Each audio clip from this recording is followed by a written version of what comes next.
مخصوصا که مهمان امشب همچنان خانم اسماعیل زاده عزیز هستند و مفتخر هستیم که یک بار دیگه در لیچ کلاب ایشون رو داشته باشیم. سلام خانم دکتر، مرسی که دعوتمون رو باز پذیرفتید. سلامت باشین، ممنونم، خیلی ممنونم. شما خیلی لطف دارین. منم خوشحالم که اینجا هستم. امیدوارم که جلسه خوبی داشته باشیم و مطالب حالا مفید باشن. من سعی کردم که حالا یه سری مطالب کلی رو راجبش صحبت کنیم. مطمئناً موضوع برای بحث خیلی زیاد هستش، مخصوصا داریم یه خانواده رو بررسی می‌کنیم، 4 نفر هستن در حال، ولی من سعی کردم که حالا اون مین ایدیاز رو اینکلود کنم. بازم حالا ببینیم به چه شکل خواهد بود. قطعاً عالی خواهد بود. متشکرم، مرسی. از اینجا دیگه جلسه من به شما میسپارم. The floor is yours. Merci. Okay. Hello, everyone. I hope you're doing well, and I'm really glad to be here. And as I mentioned, I hope that this session will be informative and interesting. As you know, today we are going to focus on a remarkable group of thinkers and writers in the late 18th and early 19th centuries. This group's ideas would profoundly shape literature, philosophy, and even politics for generations to come. Of course, I'm talking about the very significant family of Mary Shelley, the famous writer of Frankenstein, and probably the creator of the first science fiction novel. So let's begin. Next slide, please.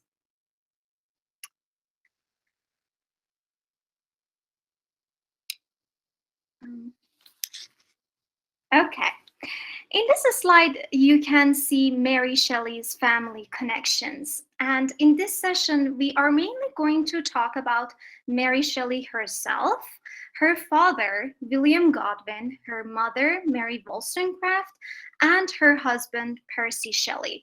As you will see, this is a family that is tied not just by blood and marriage, but by a shared commitment to radical thought and artistic innovation. And of course, there is, as I mentioned, a lot to talk about when we are dealing with such a great literary family.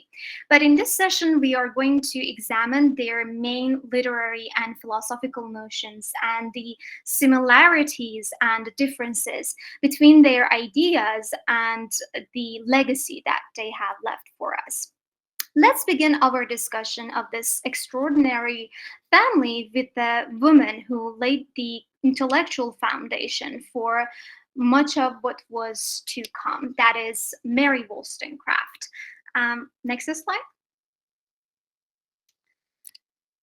So Mary Shelley's mother, Mary Wollstonecraft, had a very difficult life as a child. And she was born to a family of declining fortunes, meaning that they didn't have the best financial situation. And her father, Edward John Wollstonecraft, was an alcoholic with a very violent temper. And Mary Wollstonecraft said that she used to throw herself in front of her mother to protect her from her father's blows and outbursts. So Wollstonecraft's father was extremely aggressive, and the father's abusive behavior toward Mary Wollstonecraft's mother left a lasting impression on young Mary. And this domestic turmoil, coupled with the family's financial struggles, forced the family to move frequently. And these early life experiences shaped Wollstonecraft's later ideas. So the violence that Mary Wollstonecraft suffered at the hands of her father was the catalyst for her thinking about women's rights and the idea of compatible marriage. However, in this very hard situation, there was a savior for Mary Wollstonecraft, and it was education. So education for Mary Wollstonecraft became a means of salvation. It enabled her to escape her undesirable situation and achieve independence. Despite, or maybe even because of these challenges, Wollstonecraft developed a fierce independence and determination to forge her own destiny, to forge her own path of life.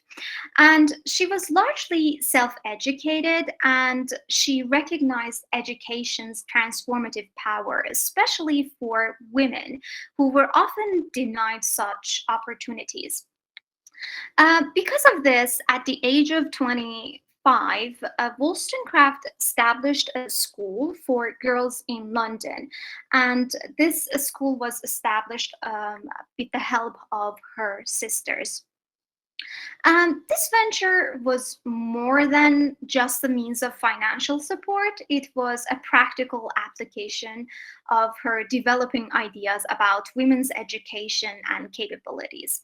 So her experience at a school, although it was short-lived, was formative for Wollstonecraft. It allowed her to put into practice the ideas that she had about education, and it allowed her to observe the potential that women had for education, for being educated. We can later see the reflection of this period of her life in her groundbreaking works, such as Thoughts on the Education of Daughters and A Vindication of the Rights of Women. So now that we have a general grasp on the early life of Mary Wollstonecraft, let's see what type of philosophy she develops in her books. As mentioned, Mary Wollstonecraft emphasized equality between men and equality between men and women. And today she is known as a philosopher who advocated for female rights.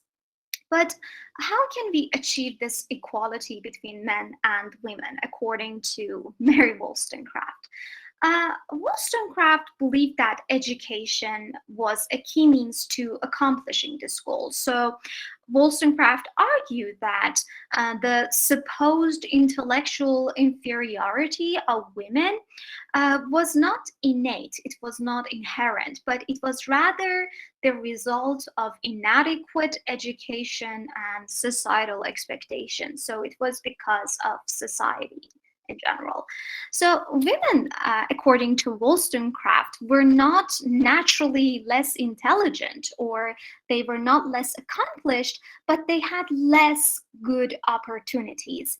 And because of this, she advocated for equal educational opportunities for girls and boys. Okay, so this was one of the ideas that she developed in her major works. The other idea that Wollstonecraft develops is the notion of reason as a universal trait.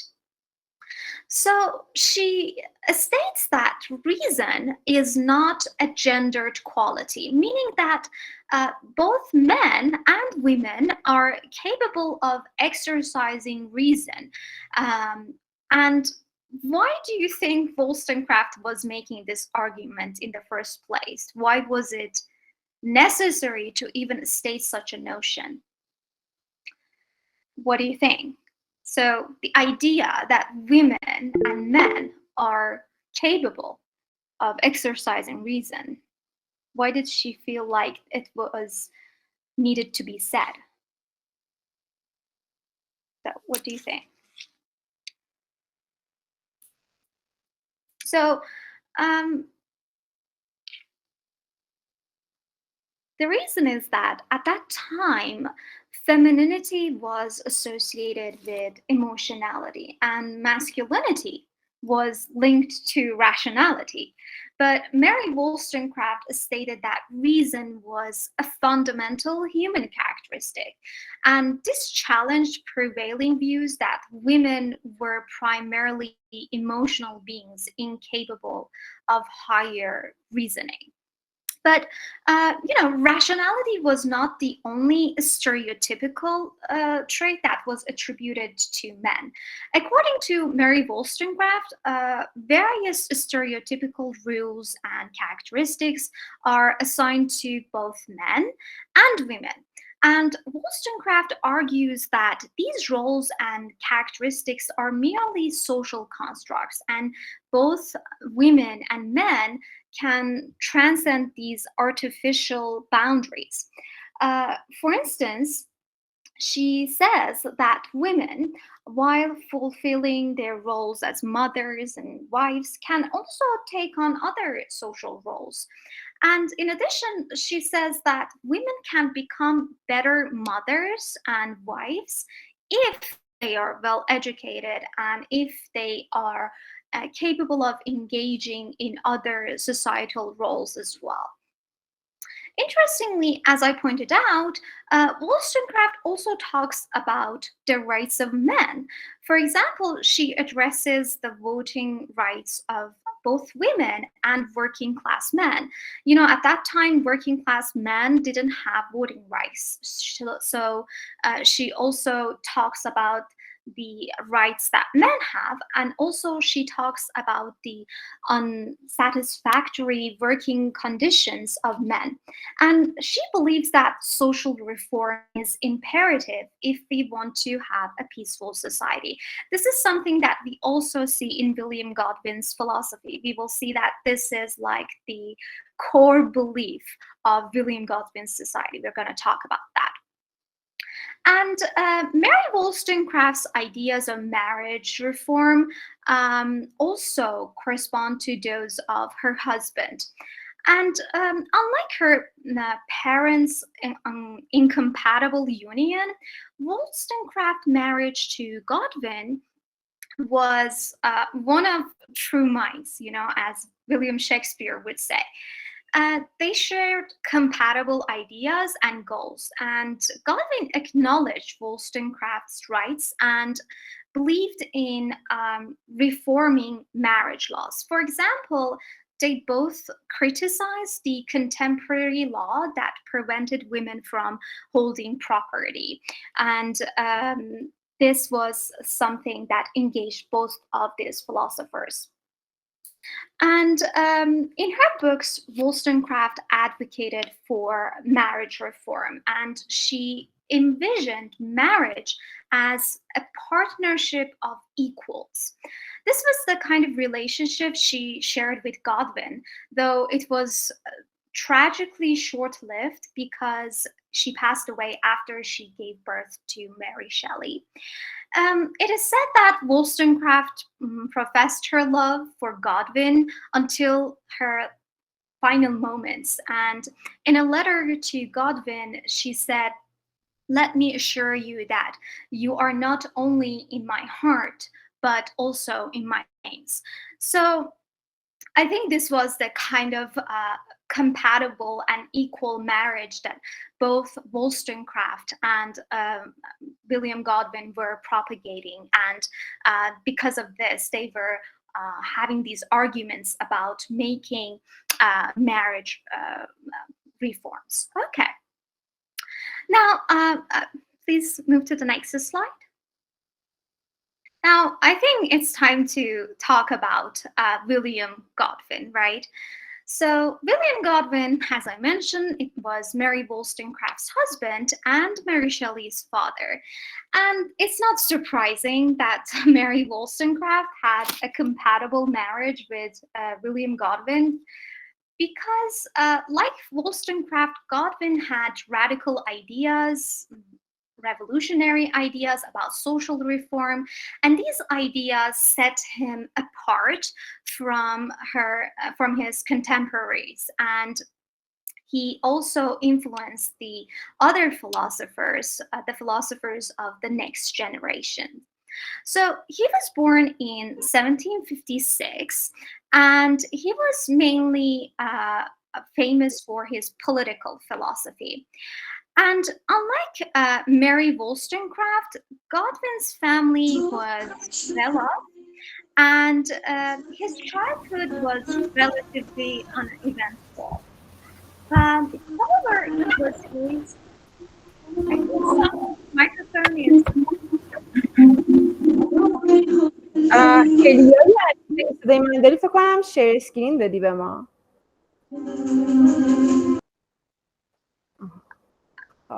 من Okay. اوکیش میکنم. All right. So, as I mentioned, unlike Mary Wollstonecraft, Godwin's family was well off, and his childhood was relatively uneventful. However, he was raised in a dissenting Protestant family, and his family adhered to strict Christian rules that later on Godwin rejected in favor of individualism and independence. So, his most famous work is an inquiry concerning political justice, which outlined his radical political philosophy. He also wrote a novel, The Adventures of Caleb Williams, which also reflected his ideas, his philosophical and political ideas. As I mentioned earlier, Godwin advocated for a marriage law reform, but this was not the only area he believed needed change. He criticized many social institutions, specifically corrupt institutions and societal structures that he believed were tyrannical, and he believed that were controlling people's autonomy and individualism. And because of this, he believed that these tyrannical institutions should be dismantled. And he believed that this questioning should be done through peaceful protest, or as he called it, nonviolent resistance. So he believed that this nonviolent resistance was necessary if we wanted these tyrannical institutions to fall apart. And this resistance meant that sometimes even the government was not safe from this form of protest, and it meant that the government could also be dismantled. But, this is a problematic idea. What does he offer instead? So if we don't have social rules or legal laws, what can we have? So one of the ideas that Godwin propounds is the idea of utilitarianism. And utilitarian philosophy is supposed to guide us in making right decisions. According to William Godwin, if we don't have legal laws, if we don't have social institutions, we have utilitarianism to help us. So utilitarianism this word comes from the word utility, right?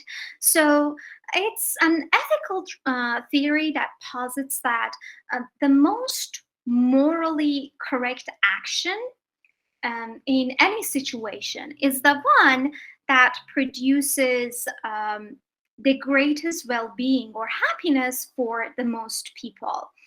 So what really matters is sticking to actions that bring favorable outcomes for a greater number of people. At the core of Godwin's utilitarian thinking is the idea that actions should be judged by their consequences, and especially by their ability to promote the greatest good for the greatest number. This was a radical idea because it showed a departure from prevailing moral philosophies based on religious doctrines or abstract legal ideas. So, according to Godwin, human beings can decide on the right course of action by resorting to their sense of reasoning, okay, by exercising reason. Like Wollstonecraft, he believes that rationality is a very important subject, but Godwin's ideas are even more radical than that of his wife. For instance, he believed that truly rational individuals would naturally act in ways that would benefit the society and not themselves. And he saw no fundamental conflict between self-interest and the interest of society as a whole. And this meant that in Godwin's philosophy, rational beings would always choose societal benefit over individual gain. So, but why is he making this conclusion? Why does he think that human beings, rational human beings, would choose the benefit of society? Well, this idea stems from Godwin's belief in human perfectibility. Okay, so he says that human beings are rational beings, and if they follow rationality, they can reach a state of perfectibility where they can do no wrong. And he envisions a utopian future where rational individuals would cooperate without needing a state or formal laws.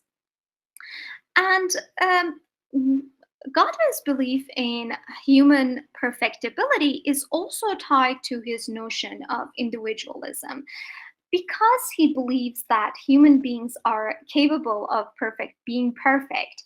He also says that they should have personal autonomy and rights, and they should not be bound by moral or social rules.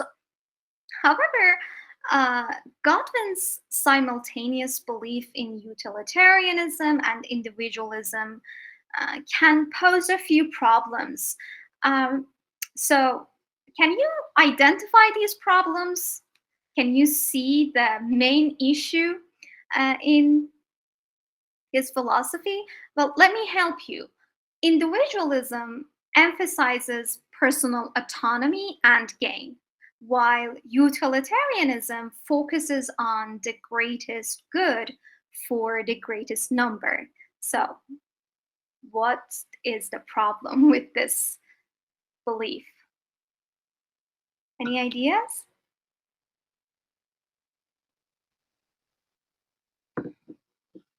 It's like saying that you should have your own independence, you should do whatever that you want, but at the same time, you believe that you should consider the advantages, the benefits of society, the things that are advantageous for society.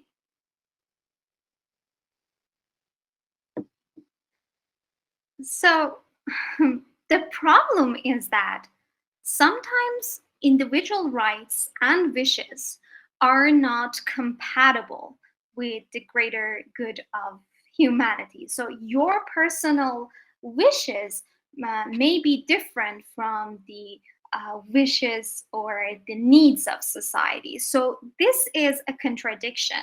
And this is a contradiction that Godwin is actually reluctant to resolve. He tries to resolve this problem, but ultimately fails to do so. And this is a subject that later philosophers also address.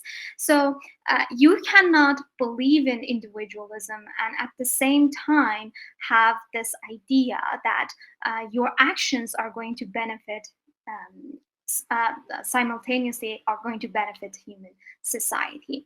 So please remember this point about how individual wishes may not align with societal benefit, because we are going to discuss it further in relation to Mary Shelley. So Godwin's ideas about human perfectibility, freedom, and individualism influenced many thinkers and many philosophers of his time and even the next generation.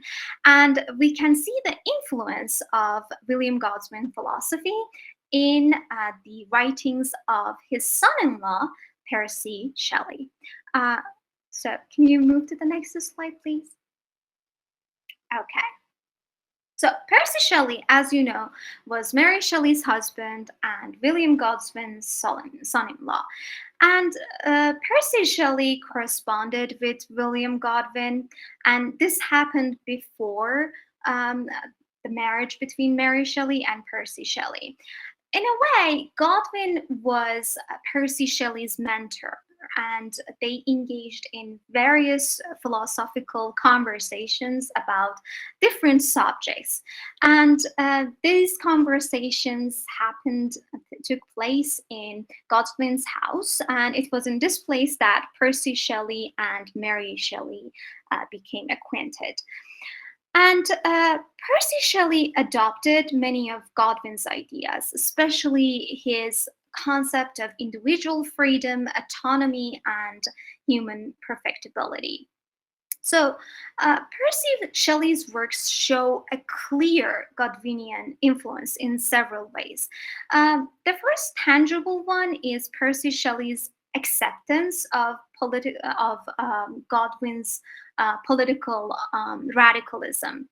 So Shelley embraced Godwin's radical and political ideas, and he advocated for social reform. So in this regard, he was very much like William Godwin, and he challenged established power structures. And this idea is evident in his poems, especially in poems like The Mask of Anarchy or Queen Mob. And these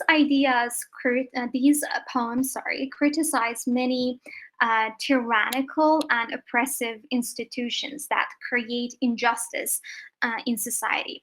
For instance, Percy Shelley wrote The Mask of Anarchy in response to Peterloo Massacre. So Peterloo Massacre was an incident that happened in England, and it happened in Percy Shelley's lifetime. In this incident, there were several working class people that gathered in England, and they advocated for their own rights. They wanted some legal reforms, but they were unfortunately oppressed, and they were suppressed, and there were almost 9 people who were killed in this incident. So in this poem, we see that Percy Shelley is celebrating or is supporting the workers' peaceful protest, which aligns with Godwin's belief in nonviolent reform or nonviolent resistance. And we see that he villainizes the oppressive powers of society, and he wants social reform, he wants social change. And this poem, at the end, envisions a world in which equality between human beings become possible. And this actually happens, this of course happens after the fall of oppressive authorities. Now, Percy Shelley's other poem, Queen Mob, similarly attacks monarchy and institutions of power. And again, the poem also envisions a utopian world within which human reason has become the dominating force. But perhaps the full influence of Godwin's philosophy is crystallized in Percy Shelley's most important and most famous work, Prometheus Unbound. Next slide, please.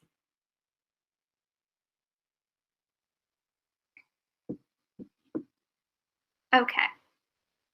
So this work is a lyrical drama, and the full extent of Godwin's influence can be detected in this specific work. Now, in this story, Percy Shelley uses the mythological figure of Prometheus to tell a story of freedom and salvation and independence and individuality. And I'm sure you are familiar with the story of Prometheus, right? To some extent. I mean, okay, good. So the original story of Prometheus, the one that we have in Greek mythology. But let me give you a short summary of what it's about. So in Greek mythology, Prometheus is one of the titans who defies the Olympian gods by giving fire to humanity. So he rejects the doctrines of Olympian gods, he rejects their orders, and he gives fire to humanity. And he is not supposed to do that. In this context, fire symbolizes knowledge, okay? So Prometheus is not supposed to give fire to human beings because it can make them as powerful as Olympian gods. So it gives human beings extra power. And because of this transgression of Prometheus, he is punished by the Olympian gods, and specifically Jupiter. The punishment is that he is chained to a mountain, as you can see in the picture, and every day an eagle eats his liver. I'm sorry, this is not this is not beautiful, but this is what he does. So, and every day an eagle eats his liver, and his liver regenerates itself overnight. So this punishment is forever. And Percy Shelley, in his story, reflects many Godwinian ideas. First, we have this idea of individual freedom and rebellion against tyranny. We have Prometheus, the protagonist, who embodies the spirit of rebellion against oppressive authority. Here, the oppressive authority is Jupiter, and he symbolizes all those oppressive institutions that curb human capabilities. So this reflects Godwin's emphasis on individual autonomy and resistance to unjust power structures. So this passage is taken from the first act of Prometheus Unbound. I wanted us to read it because it shows the spirit of defiance in Prometheus. Let me read it to you. Scorn and despair, these are mine empire, more glorious far than that which thou surveyest.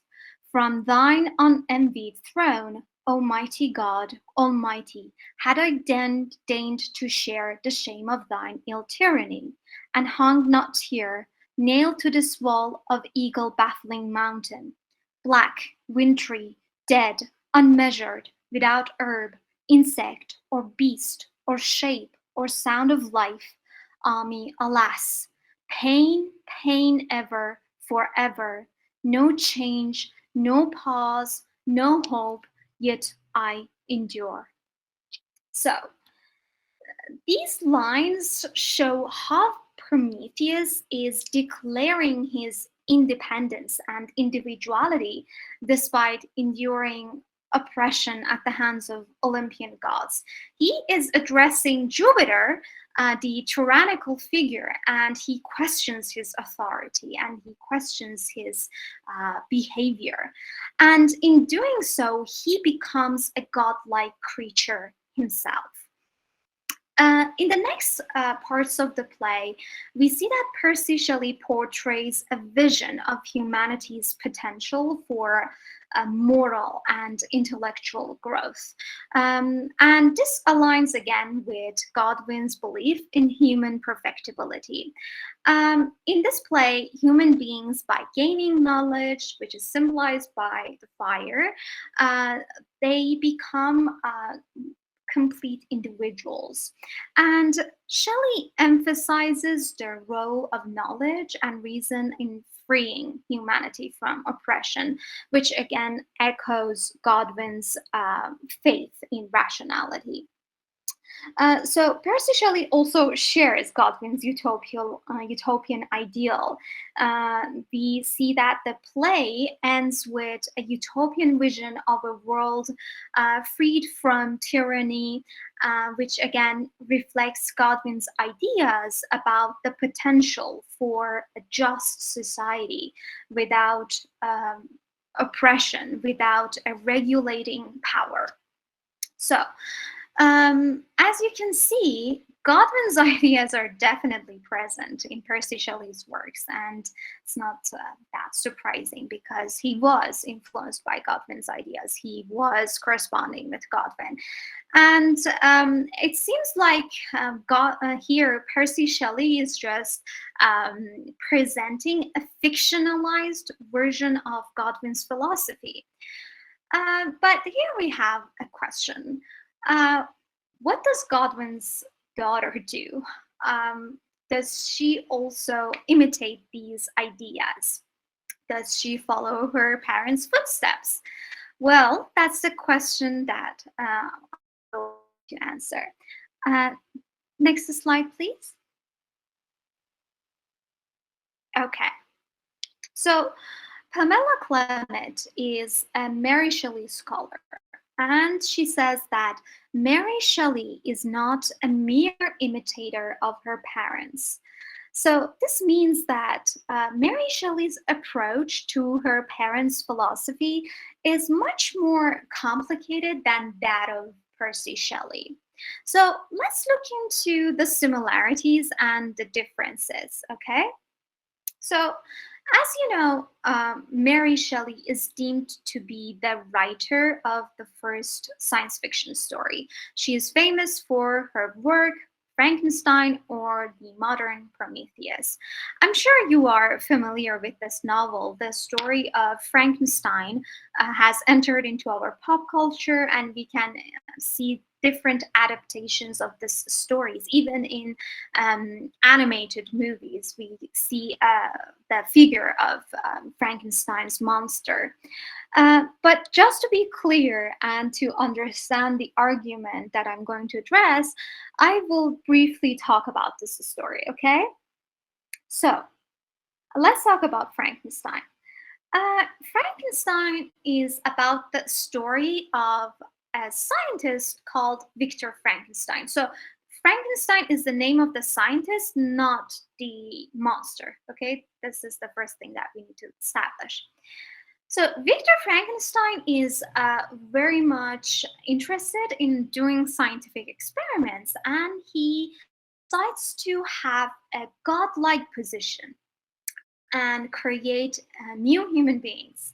However, he does not succeed in doing that. He fails to do so. He doesn't create a human being, he creates a quote-unquote monster.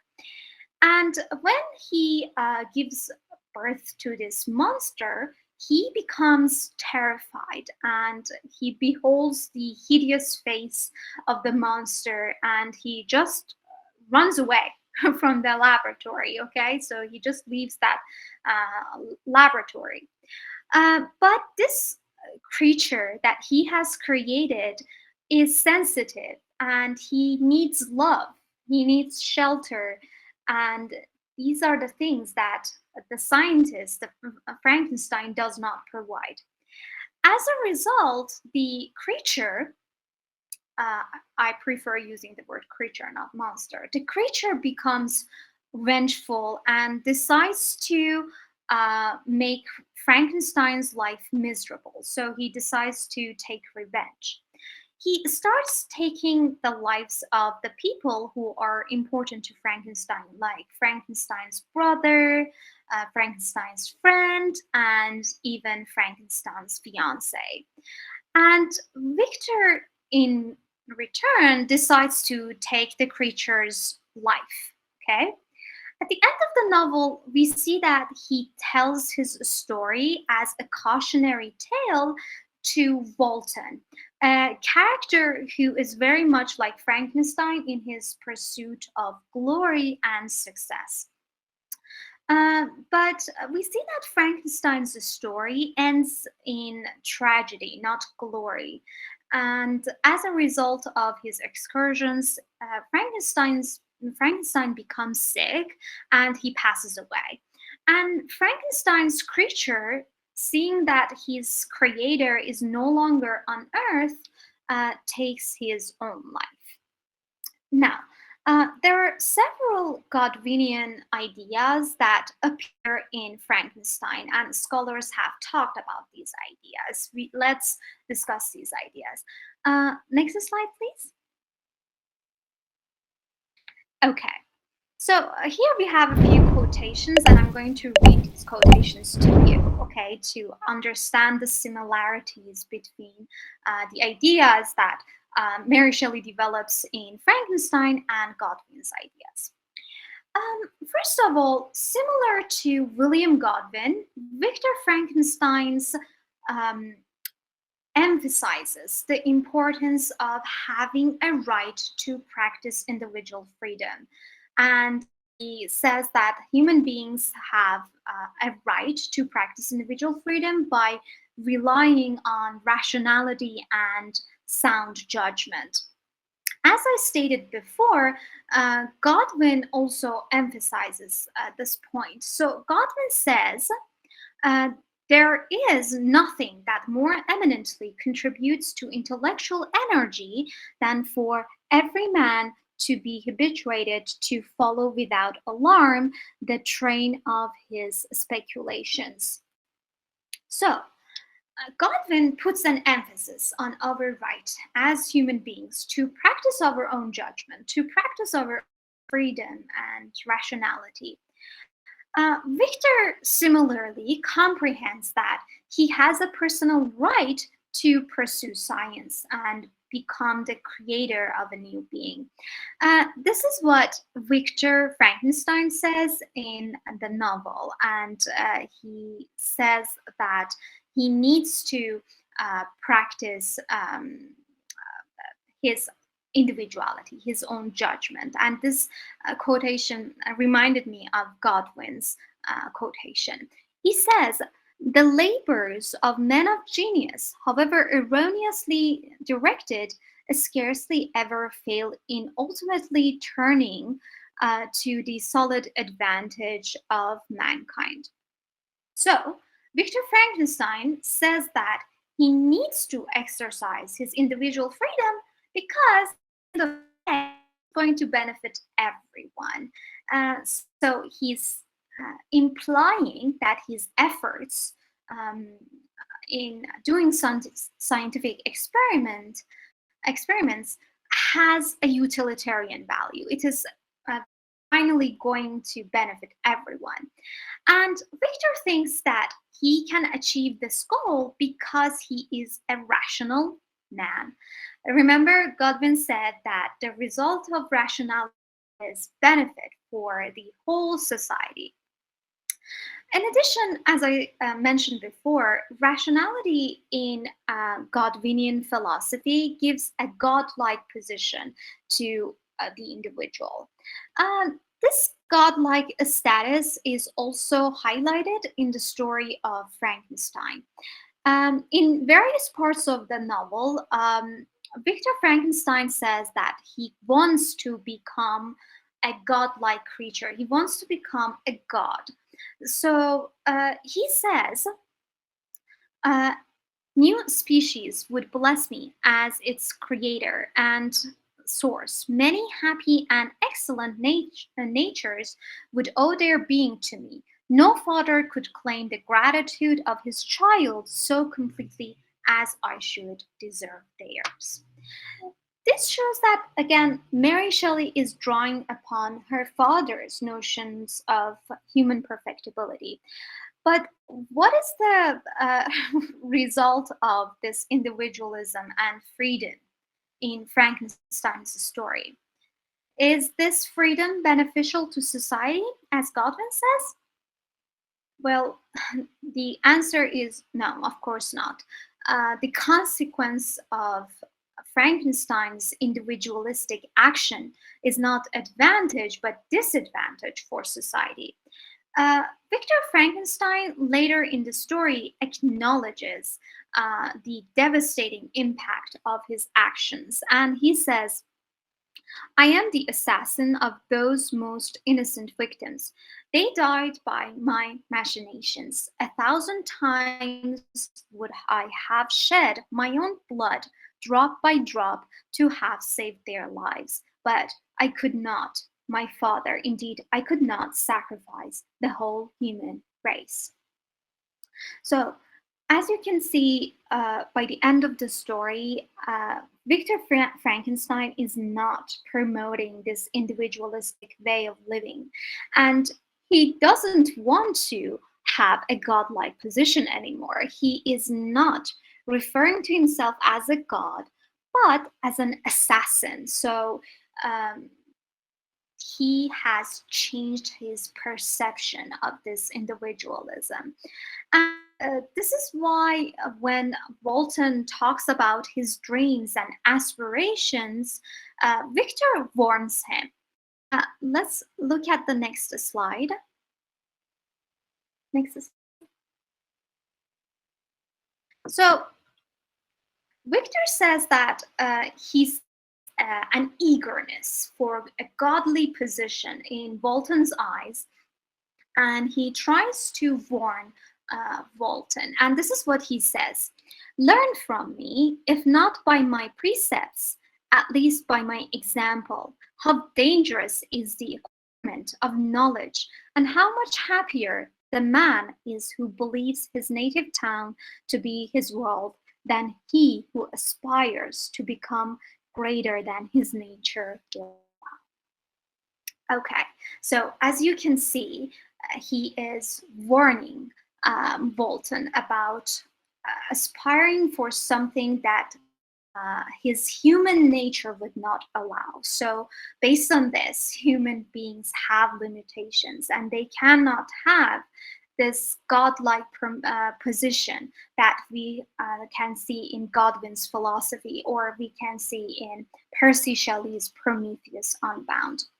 So this tells us that Mary Shelley does not have the utopian vision that William Godwin has. And although similar to Percy Shelley, she's telling a story about Prometheus, her story is not one of success and freedom, but it's a story of tragedy and misfortune. So it can be said that even though Mary Shelley is writing a science fiction story, her views about life are much more realistic than that of her father and her husband. So she mainly addresses the limitations of humanity in becoming this godlike creature and in having, unbridled individualism. This is something that she admits in her writings. She says that she is less radical or less revolutionary than her parents and her husband. So let me read a part of her writing. Next slide, please.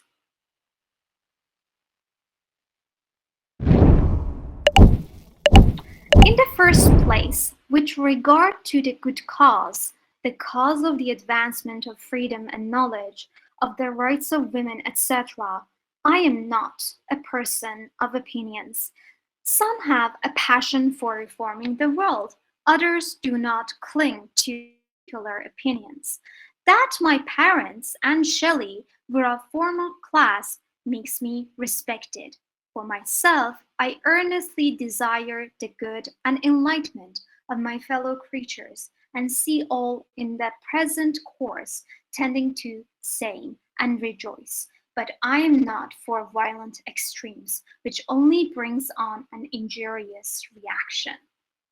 So what she is trying to say is that while she appreciates the radical and revolutionary ideas of her parents and her husbands, and she sees the benefit in having these ideas, in developing these ideas, she is not as radical as they are.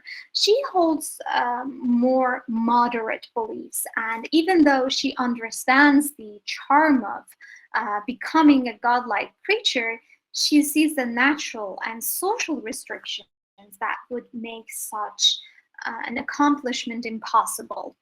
So it's safe to say that regardless of their ideas, all of these thinkers and writers had a significant impact, not just on the lives of their contemporaries, but also on the readers that uh, read their writings centuries after, you know? So next slide, please.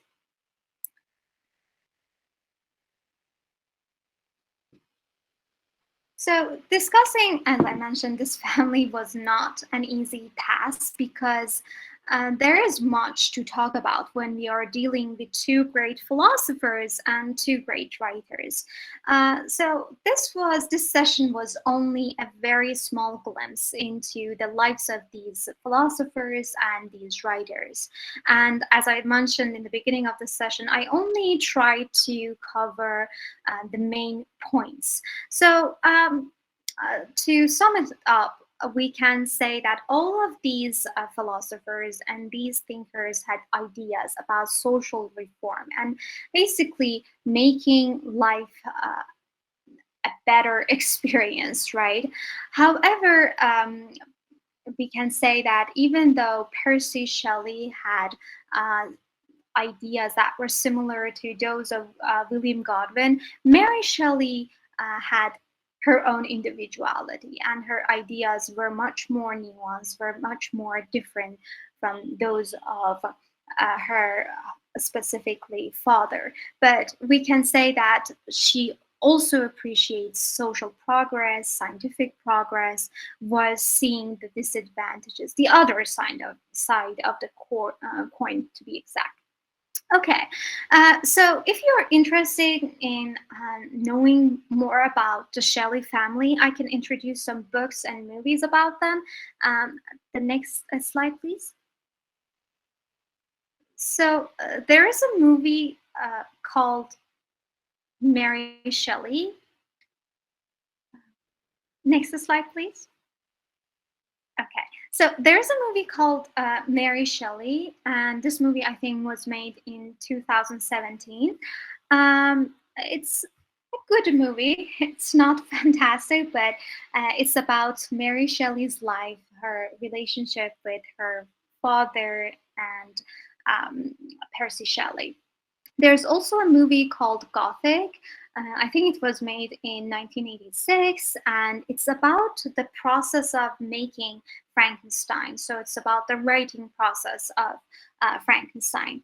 There are also several books. One important book is Romantic Atlas. It's written by Charlotte Gordon. This is about, again, the Shelley family. Another book called Young Romantics by Daisy Hay is also about the lives of this family, also other romantic poets as well.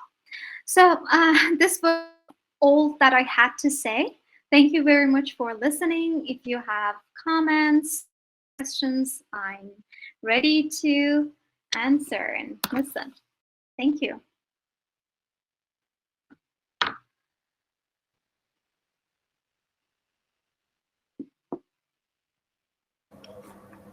Thank you so much. Thank Dear you. Professor, actually it was amazing, and I'm in love with really actually Mary Shelley more than ever. Thank you very much. Yeah, actually, I shouldn't have favorites, right? But I prefer reading Mary Shelley's stories because I think she's not a philosopher, and she was always conscious of this fact that she had philosopher parents and she was writing science fiction stories. But her philosophy is actually much more complicated than that of her parents, but she's just presenting this philosophy in a story format, you know? Yeah, for sure. And actually his works is marvelous. That's the good point. Yeah, exactly. The guys just write their passion and their thanks to you. Thank you for being with us up until now. If you have any question, we are all ears. You can turn on your mic or just write it down here. I just realized that I didn't see the comments. Oh, it's okay. I really don't want to interrupt you because of that. Yes. I asked a few questions and I didn't read the comments. I didn't realize that you have commented. Yes, Amir Mahdi, you answered my question. Thank you. Dr. Ramazani is also here. Thank you very much for attending this session. I'm very grateful. Thank you very much. So Kiarash also has responded. Yes, good comment, Kiarash. Amir Mahdi. Yes, it's a paradox. I think you were talking about individualism and utilitarianism. Irfan, correct. Okay, thank you everyone for listening. Yeah, just Amir Mehdi, yes, has a question. Yes, he just said, have you watched the movie Poor Things? I have. Yes, it's an way adaptation of Frankenstein. Yes, it's like that we have, again, you know, a creature, but this time a female version of that creature, right? So about that movie, the thing that I was reminded of while I was watching that movie was the idea of tabula rasa. I'm not sure if you're familiar with it. You probably are. I mean, Matthew, you were, I think, in my 18th century class. So in that class, we talked about how John Locke says that human beings are like a clean slate when they are born, right? And they gain experience, and that and through these experiences, they gain knowledge about the world and humanity in general. I think the movie did a very good job of doing that, like showing how change in the environment created the changes in the character. And we can see this in the Frankenstein monster as well. I have actually worked on this for my PhD dissertation, how we can see Lockean ideas in Frankenstein's monster. So yeah, I have watched it. An interesting movie. Great, thank you so much. So is there any question? If not, I hope you a great night. Thank you so much. It was our honor again. It was really amazing and really enjoyable, like, of course. Thank you very much. Thank you for having me. Thank you so much. Good night, everyone. Bye. Have a great night. Bye-bye. Bye. Thank you guys for being with us. I hope you a really beautiful night. We just actually sent the voice of this session for you in the Telegram. Have a nice dreams, of course. Bye-bye.